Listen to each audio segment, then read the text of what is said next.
আজকে আপনারা যারা আসলে এরিয়া নিয়ে ভাবছেন তারা এই জিনিসগুলো একটু মাথায় রাখবেন যে আসলে শুধুমাত্র আপনি ভালো কাজ করলেন, ভালো একটা স্যালারি ড্র করলেন, আপনার বোধহয় সেলফ ডেভেলপমেন্ট হয়ে গেছে, আপনি এখন satisfied.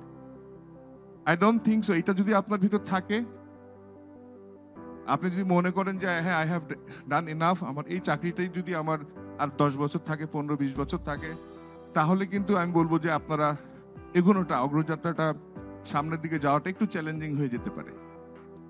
At least multi skill develop করার জন্য আমি একই জায়গায় বেশি দিন কাজ করব না, বা একই জায়গায় থাকলেও ডিফারেন্ট রোলে কাজ করব, so that I can develop different set of skills. বিভিন্ন ফাংশনাল এরিয়াতে কাজ করলে সেলফ ডেভেলপমেন্টের স্পেসটা বাড়ে, নলেজটা বাড়ে, কাজের সুযোগটা অনেক বেশি খুলে যায়।